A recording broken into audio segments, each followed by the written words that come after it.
Hello students and once again welcome back to Gyan Adda. आज हम discussion कर रहे हैं role of financial institution in financing of small business. इसके पहले वाले लेक्चर में हमने ये पढ़ा कि स्मॉल बिजनेस के क्या क्या प्रोसेस होते हैं उसके इस्टेब्लिशमेंट के, या what are the steps of starting up a small business. अगर वो लेक्चर आपने मिस किया है तो ऊपर आई बटन पर क्लिक करके ज़रूर उस वीडियो को देखिए। साथ ही डिस्क्रिप्शन बॉक्स में मैं आपको उसका लिंक भी दे दूँगी। चैनल पर अगर नए हो तो सब्सक्राइब कर लेना चैनल को, बेल आइकन को भी हिट कर देना ताकि जितने भी मेरी वीडियोस हैं उन सारे वीडियोस की लेटेस्ट नोटिफिकेशन सबसे पहले आपको मिलती रहे। तो चलिए स्टार्ट करते हैं आज का ये लेक्चर। ये यूनिट 4 है और यूनिट 4 का कंटिन्यूएशन हम लोग पढ़ रहे हैं, पार्ट 4 है। इसके पहले हम लोगों ने ऑलरेडी 3 पार्ट अपलोड कर दिया हुआ है और जब यूनिट 4 कंप्लीट हो जाएगा तो फिर हम यूनिट 1, यूनिट 2 और यूनिट 3 स्टार्ट करेंगे। तो हम लोग पीछे से चल रहे हैं क्योंकि आपका ये जो पर्टिकुलर सब्जेक्ट है ये 2 पार्ट में डिवाइड था। आपका ये जो सब्जेक्ट है ये एंटरप्रेन्योरशिप एक पार्ट और स्मॉल बिजनेस एक पार्ट में है। तो स्मॉल बिजनेस वाला ये वाला जो पोर्शन है वो सिर्फ एक यूनिट में इन्होंने पूरा कवर कर दिया है, यूनिट 4 में। तो हम लोग यूनिट 4 से ही स्टार्ट किया हुआ है ये वाला सब्जेक्ट। तो चलिए स्टार्ट करते हैं आज का लेक्चर। तो role of financial institution in financing of small business, मतलब कि स्मॉल बिजनेस जब भी कोई छोटा व्यापारी या छोटा बिजनेस कोई भी शुरू करता है तो उसमें फाइनेंशियल इंस्टीट्यूशन का क्या रोल होता है। सो देखिए, फाइनेंशियल इंस्टीट्यूशन जो भी होती हैं वो स्मॉल और मीडियम स्केल के एंटरप्राइजेस को हेल्प करती हैं ताकि वो अपने बिजनेस के इनिशियल डेज़ में, शुरुआती दौर में उनको प्रॉब्लम ना हो। क्योंकि ऑब्वियसली अगर कोई बंदा या कोई पर्सन स्मॉल बिजनेस शुरू कर रहा है तो उसके पास बहुत ज़्यादा कैपिटल तो होंगे नहीं, तो उसको शॉर्ट टर्म फंड्स वगैरह की ज़रूरत पड़ती होगी। तो वो सारे फंड्स के लिए, उसके इनिशियल डेज़ के बिज़नेस के लिए काफ़ी हेल्प करती है फाइनेंशियल इंस्टीट्यूशन। तो कौन कौन सी फाइनेंशियल इंस्टीट्यूशन है जो कि किसी भी पर्सन को जब भी वो स्मॉल स्केल बिजनेस को स्टार्ट करना चाहता है वो हेल्प करती है, वो हम आगे पढ़ेंगे इस वीडियो में। तो वीडियो को लास्ट तक देखिएगा, काफ़ी इन्फॉर्मेटिव और यूज़फुल होने वाला है आज का लेक्चर। सो जो फाइनेंशियल इंस्टीट्यूशन होती है वो लॉन्ग टर्म और शॉर्ट टर्म फंड्स दोनों प्रोवाइड करती हैं कंपनी को। और साथ ही जो लॉन्ग टर्म फंड्स होते हैं वो फॉर्मेशन ऑफ कैपिटल, जैसे कि अगर आप कोई भी पूंजी लगा रहे हो किसी भी व्यवसाय में तो फॉर्मेशन ऑफ कैपिटल का भी के तरीके से भी इन्वेस्टमेंट करती है। शॉर्ट टर्म फंड्स के भी तरीके से इन्वेस्टमेंट करती है ताकि आप वर्किंग कैपिटल को मेंटेन कर सको। वर्किंग कैपिटल माने कि डेली डे टू बेसिस पे आपको जो भी एक्सपेंसेस होते हैं आपकी कंपनी में, आपके बिजनेस में, तो उनको कैसे आप मीट अप कर सकते हो। तो उनके लिए भी, मतलब कि एक पूंजी भी लगाने के लिए आपको वो एड करती है और साथ ही साथ डेली बेसिस के लिए आप किस तरीके से अपनी वर्किंग कैपिटल को मेंटेन कर सकते हो ताकि आपके एक्सपेंसेस जो हैं वो डेली बेसिस के वो आपके मेंटेन है, उनके लिए भी वो हेल्प करती है। कौन? Financial institution. वो कैसे हेल्प करते हैं? वो इन सारी चीज़ों से हेल्प करते हैं। मतलब ये सारे आप बोल सकते हो कि उनके फीचर्स बोल सकते हो फिनेंशियल इंस्टीट्यूशन के। सबसे पहले तो वो असिस्ट करते हैं रिसोर्सेज उनके पास में जो भी रिसोर्सेज अवेलेबल हैं, स्पेशली कैपिटल। कैपिटल एक बहुत बड़ा रिसोर्स है, तो अब कैपिटल से मतलब पूंजी से आपको वो पूंजी देते हैं कि आप बिज़नेस को अपने शुरू कर सको। दूसरा है कि वो मूविंग फिनेंशियल रिसोर्सेज, वो ऐसे बहुत सारे फिनेंशियल रिसोर्सेज होते हैं जो मूविंग होते हैं, तो वो उनको भी आपको प्रोवाइड कराने की कोशिश करते हैं। लाइक प्लान्स हो गए, मशीनरी हो गए, या अभी हम इसको 1 बाय 1 डिटेल में आगे पढ़ेंगे तो इसमें हम ये समझेंगे कि मूविंग फाइनेंशियल रिसोर्सेज में क्या क्या चीज़ें आती हैं। रिस्क को कैसे मैनेजमेंट करना है, इसके ऊपर भी फाइनेंशियल इंस्टीट्यूशन काफ़ी हेल्प करती है आपको। इन्फॉर्मिंग फाइनेंशियल डिसीजन, आपको जो भी फाइनेंशियल डिसीजन लेना है उससे रिलेटेड आपको इन्फॉर्मेशन प्रोवाइड करना, डिटेल्स और गाइडलाइंस प्रोवाइड करना, ये भी फाइनेंशियल इंस्टीट्यूशन का काम होता है, उनका रोल होता है। मेंटेनिंग द मार्केट, वो मार्केट को भी मेंटेन करते हैं आपके लिए। फिर लास्ट है एन इंडिपेंडेंट फाइनेंशियल सिस्टम, अपना एक उनका इंडिपेंडेंट फाइनेंशियल सिस्टम होता है जो कि आपको सपोर्ट करने के लिए, आपको हेल्प करने के लिए लॉन्ग टर्म में और शॉर्ट टर्म में 2 तरीके से वो तैयार रहते हैं। तो सबसे पहले ये है कि डायरेक्टिंग द पेमेंट सिस्टम। अब इसमें क्या है कि assisting with resource and capital. अब वो किस तरीके से आपके रिसोर्स और कैपिटल में असिस्ट करते हैं। देखिए, जो भी फाइनेंशियल इंस्टीट्यूशन होते हैं वो हर एक इंडिविजुअल को या हर एक कॉरपोरेशन को कुछ रिसोर्सेज प्रोवाइड करते हैं, जैसे कि कैपिटल, पूंजी वगैरह, पैसे वगैरह से संबंधित। वो क्रेडिट में पैसे देते हैं आपको, जो कि आप बाद में उनको पैसे दे सकते हो। जब आपको ज़रूरत है आप उनसे पैसे ले लो, अपना काम शुरू करो, उसके बाद में जब आपके पास में प्रॉफिट अर्न हो जाए, आपको फ़ायदा होना शुरू हो जाए, तो आप उन पैसों को बैंक को रिटर्न कर सकते हो। तो बैंक और जो इस तरीके के फाइनेंशियल इंस्टीट्यूशन होते हैं वो अलग अलग संसाधनों को आपके लिए आप तक पहुंचाने का काम करते हैं और आप उनसे एक तरीके से अपनी मनी को, पैसे को बोरो करते हो, उधार लेते हो और उनको एक समय के बाद में दे देते हो वापस।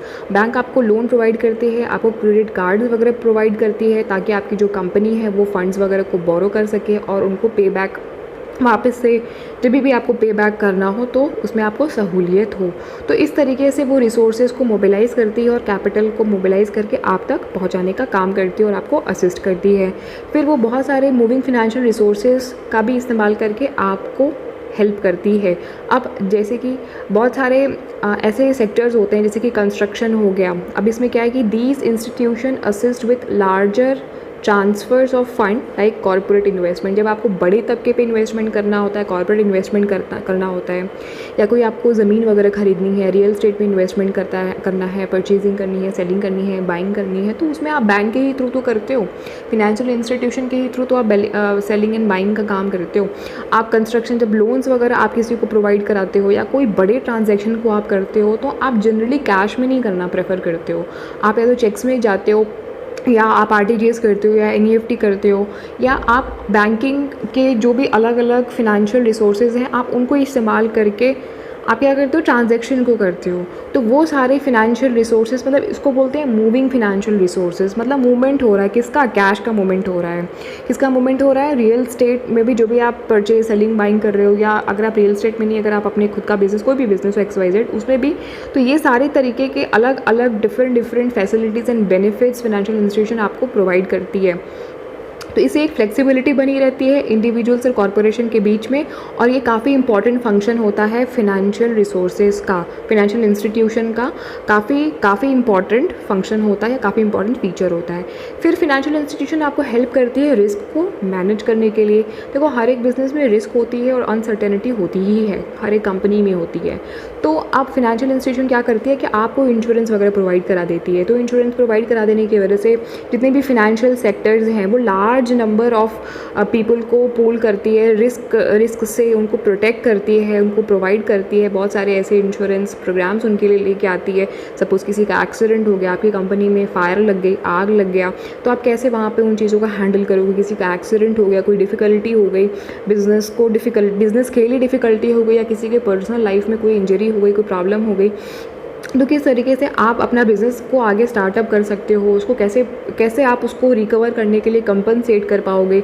तो यहाँ पे रिस्क मैनेजमेंट रिस्क का वो मैनेजमेंट करती है कौन, फिनेंशियल इंस्टीट्यूशन। तो ये सारी कुछ चीज़ें ऐसी हैं, जैसे सपोज आपका कोई कार का एक्सीडेंट हो गया तो आप क्या किया कि आपका कुछ डैमेज वैमेज हुआ तो हेल्थ इंश्योरेंस आपको मिल गया, आपने वहाँ से मेडिकल ट्रीटमेंट आपको मिल गया। तो उसी तरीके से अगर आपके बिज़नेस में सपोज़ करो जहाँ पे आपकी कंपनी का सेटअप है, वहाँ पे फायर हो गया है, कुछ ऐसी प्रॉब्लम हो गई, तो आप वहाँ पे इंश्योरेंस क्लेम आप कर सकते हो। नेक्स्ट है कि इन्फॉर्मिंग फिनेंशियल डिसीजन। अब इन्फॉर्मिंग फिनेंशियल डिसीजन में क्या है कि जब भी लार्ज स्केल मॉनेटरी डिसीजन लेना होता है तो फिनेंशियल इंस्टीट्यूशन उसमें आपको काफ़ी हेल्प करती है।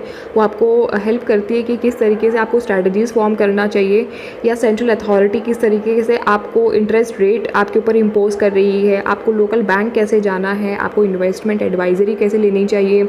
तो आपके जो भी फिनेंशियल डिसीजन, आपको जो भी फंड्स हैं उनको किस तरीके से एलोकेट करना है, तो आपके फिनेंशियल डिसीजन को लेने में फिनेंशियल इंस्टीट्यूशन काफ़ी आपको हेल्प करती है। तो ये काफ़ी इंफॉर्मेटिव भी होता है, ये वाला जो पार्ट होता है उनका, ये वाला जो रोल होता है आपके लिए, क्योंकि आपको बहुत सारी चीज़ें नहीं पता होती रियल टाइम की चीज़ें कि क्या हो रही, फिनेंशियल इंस्टीट्यूशन कौन से चेंजेस कर रहे हैं, क्या बैंक रेट चल रहे हैं, SLR क्या है, CRR क्या है, तो किस आप उनकी किस चीज़ों में इन्वेस्टमेंट करोगे, कौन से प्रोग्राम में इन्वेस्टमेंट करोगे, कौन से चीज़ों में आप उनके इन्वेस्ट करोगे कि आपको फ़ायदा होगा।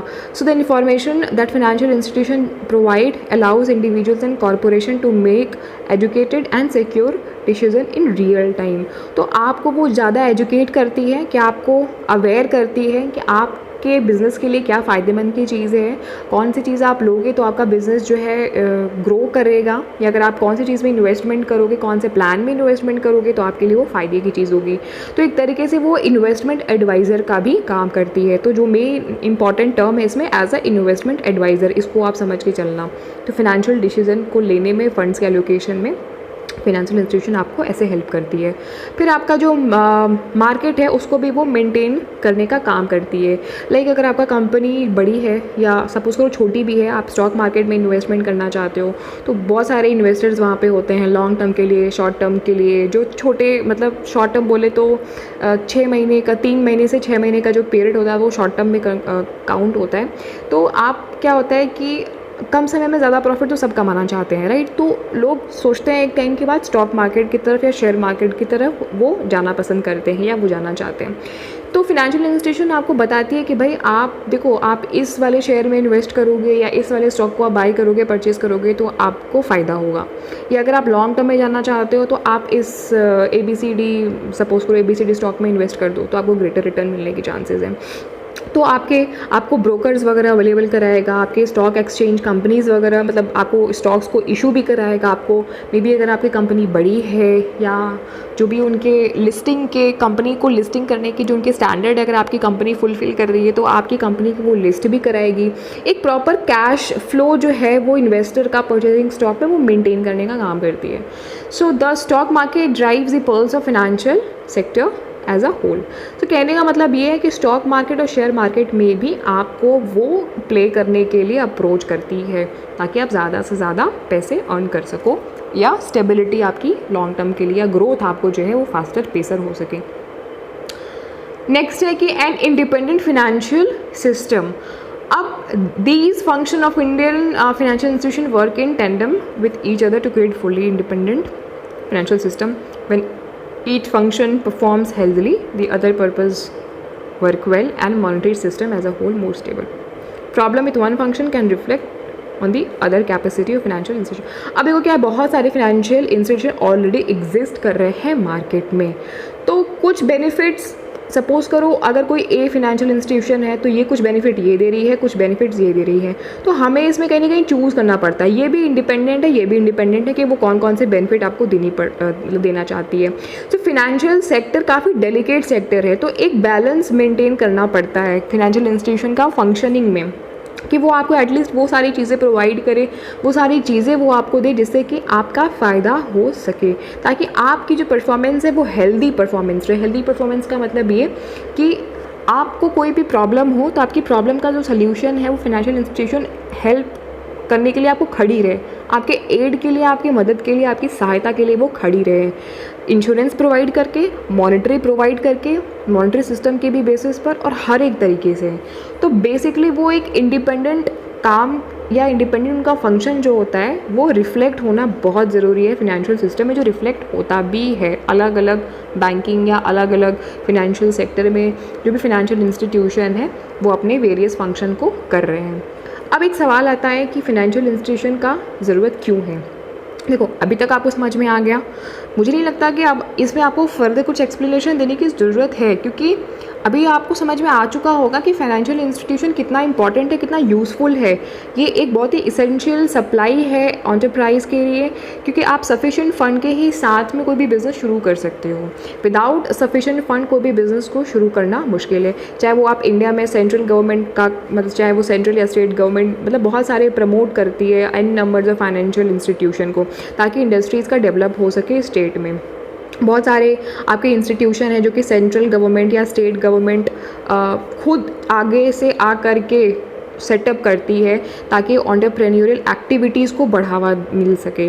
और ऐसे बहुत सारी एक्टिविटीज़ को वाइडर रेंज पे कवर किया जाता है जहाँ पे फ़ायदा मिल सके लोगों को बड़े तबके पे, जैसे कि फाइनेंसिंग प्रोवाइड करती है, लोगों को टेक्नोलॉजी का गाइडेंस प्रोवाइड करती है, उनको इक्विपमेंट्स वगैरह प्रोवाइड करती है, उनको सपोर्ट देती है, उनको ट्रेनिंग प्रोवाइड करती है, मार्केटिंग फैसिलिटी उनके लिए प्रोवाइड करती है, उनको सब्सिडी प्रोवाइड करती है और ग्रांट्स वगैरह देती है, ताकि ज़्यादा से ज़्यादा लोग स्मॉल बिजनेस में आए, ज़्यादा से ज़्यादा लोग व्यवसाय करें। फाइनेंशियल इंस्टीट्यूशन परफॉर्म करती है वाइड वैरायटी प्रमोशनल बिहेवियर के ऊपर में।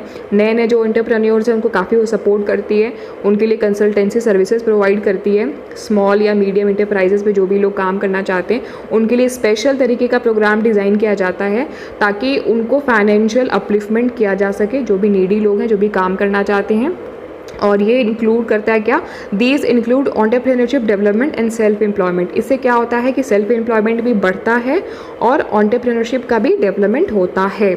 सो मेन फंक्शन की बात करें कि फाइनेंशियल इंस्टीट्यूशन की कुछ मेन फंक्शन क्या होते हैं, तो देखिए मेन फंक्शन यही होता है कि लोन प्रोवाइड करना, असिस्टेंस प्रोवाइड करना, किनको, small and medium scale industry को लोन प्रोवाइड करना, उनको असिस्टेंस प्रोवाइड करना, ताकि वो फिक्स्ड एसेट्स को बाय कर सके, जैसे कि लैंड को बाय कर सके, बिल्डिंग को बाय कर सके, किसी प्लेस को बाय कर सके, या वो मशीनरीज को बाय कर सके, ताकि ये सारी जो फिक्स्ड एसेट्स हैं इनको बाय करने के बाद वो अपना बिजनेस शुरू कर सके।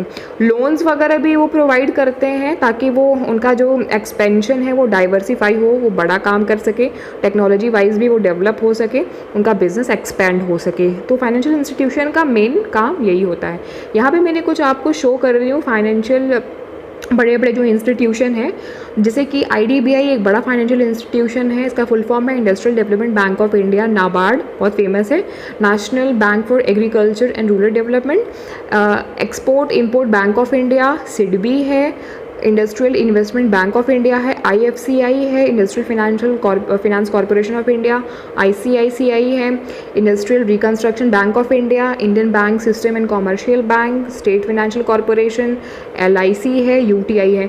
तो ये कुछ आपको 10-12 मैंने यहाँ पे शो किए हुए आपको फाइनेंशियल इंस्टीट्यूशन। ये सारे फाइनेंशियल इंस्टीट्यूशन हर एक पर्सन को जो भी स्मॉल बिजनेस करना चाहता है या वो सेटअप करना चाहता है अपना एज अ एंटरप्रेन्योर, अपने आप को स्टेबल करना चाहता है, बिजनेस करना चाहता है, मार्केट में आकर के प्ले करना चाहता है, इकोनॉमी में वो इन्वेस्टमेंट करना चाहता है, या इकोनॉमिक ग्रोथ में वो पार्टिसिपेट करना चाहता है, या खुद का भी फ़ायदा चाहता है, तो वो इन सारे इंस्टीट्यूशन की हेल्प ले करके अपना स्टार्टअप कर सकता है। अब कौन कौन से इंस्टीट्यूशन क्या क्या आपको ट्रेनिंग प्रोवाइड करते हैं, क्या क्या वो प्रोग्राम ले करके आते हैं, वो टाइम टू टाइम चेंज होता रहता है। कई बार वो लोग आपको ऑफिशियल गज़ट के थ्रू इन्फॉर्म करते हैं, कई बार वो प्रोग्राम के थ्रू, एडवर्टीजमेंट के थ्रू करते हैं, पेपर में न्यूज़ दे करके करते हैं, माउथ मार्केटिंग करके करते हैं।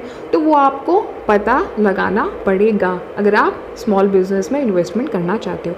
आई होप कि आपको ये वाला वीडियो काफ़ी यूज़फुल लगा होगा। अगर लेक्चर अच्छा लगा तो थम्स अप, लाइक कर लेना, और सब्सक्राइब नहीं किया है तो फटाफट से सब्सक्राइब कर लो और बेल आइकन को भी हिट कर लो, ताकि मेरे लेटेस्ट नोटिफिकेशन के जितने भी यूज़फुल वीडियोज़ मैं अपलोड करने वाली हूँ फ्यूचर में, उनके सारे नोटिफिकेशन सबसे पहले आपको मिले।